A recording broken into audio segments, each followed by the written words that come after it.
Oh, hi. It's just...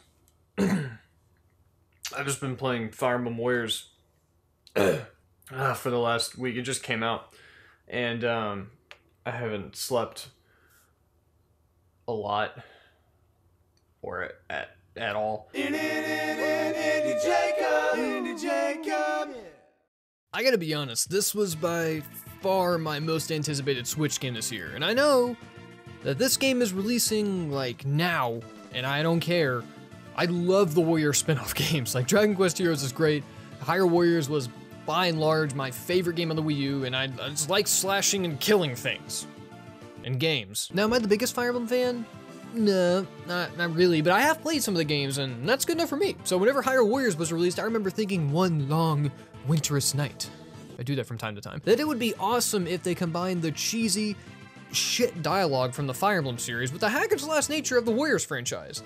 And here it is. So let's get right down to it. Fire Emblem Warriors is one of the more strategic Warrior spin-off games, which is great and all, because it's truly marrying both of the series in an impactful way. And I was a little worried at first that they were just gonna slap Fire Emblem characters into a Warriors clone, but it's actually a little bit more than that. They've perfectly retained series staples such as tactical movement on a battlefield, the weapon triangle, and having long talks about the power of friendship. So they simply took those elements, mashed them in a blender with this crazy hacking and slashing and crazy camera angles, and out popped an awesome Warriors game. Now seriously, I love this gameplay. It fits so comfortably on the Switch too, because the Warriors franchise has always been phenomenal for both long and short play sessions, but having complete access to both types of gameplay styles, yeah, it just makes me love this even more than I already did. Now, if you've played a Warriors game before, then you're already kind of familiar with the combat and with the way this is going. Now, if you haven't played a Warriors game before, here's how it goes. You control a series of characters running around on a large battlefield.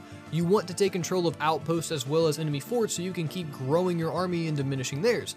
So your one major goal? Kill things.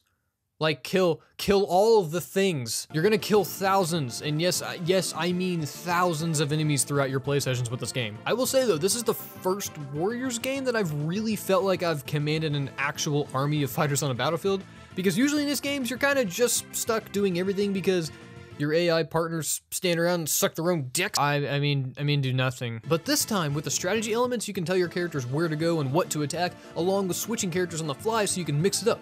And the best part? The AI actually attacks things. Like, I can actually send a character somewhere to take over a fort and they do it. So this helps keep the gameplay fresh as it allows you to switch back and forth between different movesets, and my team usually consisted of Lucina, Rowan, Tamaki, and Robin. So I had an archer, 2 sword wielders, and a mage. Plenty of options for human slaughter. But I have to say, Jesus God, what is this? What is this script? Just listen to this for a second. I volunteer to strike from the rear. Niles, now is hardly the time for that. There is no way that was just said. That's really my only major downfall with this game. The script is so cheese. Like, sometimes it's the good kind of cheese, but most times in this game, oh, my friend, it is the rotted of the rotted cheese. Oh, how adorable you are with flushed skin. Does my nearness bother you? Yes! Then you won't mind feeling the effects of my warm embrace either. Camilla, why are you saying things from your face area? And that kind of bleeds into the story as a whole. Now am I playing this game for the story?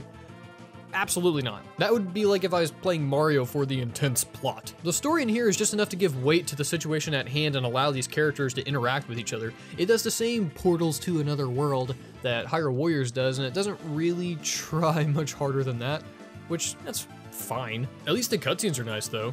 And my lord, this art style is phenomenal. The kind of quasi-cel-shaded look works beautifully for the Warriors game, and this is no joke at all. Yeah, there are better looking games out there, but this looks nice enough to where I'm kind of just happy with it. Like, it looks good, it looks clean. Also, what the hell are people talking about with the frame rate? I've like never had any issue with it dipping at all. The only times I can think of where it would dip below 30 is during these like massive special move attacks where I'd be slaughtering hundreds of fathers and ruining many families' lives at once. Also, including the option to switch between performance or quality mode is genius. Like, how do more games not do this? It's like, yeah, We could be dicks and lock it to 1080p 30, or we could actually let you have a better experience and put it at 720p 60. It's totally your choice. I wish more gaming companies did that. And actually, to my surprise, I actually played more in quality mode than performance mode. So that's the mode that is 1080p 30 frames per second. I thought for sure I would want to run it at just 60 all the time, but it runs well enough in quality mode that I kind of prefer the higher resolution. Now, other than the story mode, there's history mode, which takes you through some of the more intense battles of the Fire Emblem franchise. I'm not really going to talk too much about this mode, as it's more of the same type of gameplay but with different missions, so yeah, I'm glad it's there.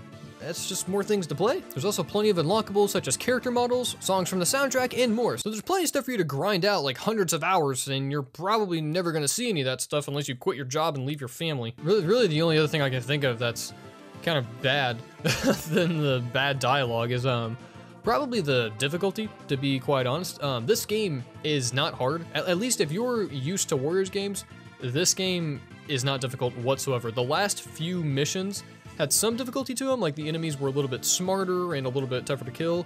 But to be quite honest, this game is a pretty much a snooze fest in the difficulty department. I played on hard throughout the entire thing, and I really had no problem until the last mission or two, and it really wasn't even a problem.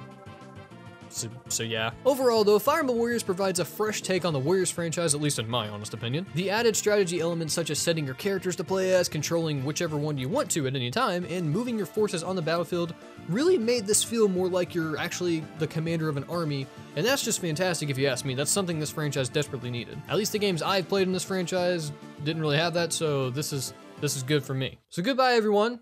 Goodbye. I'm gonna go slaughter some more crap now. Bye bye.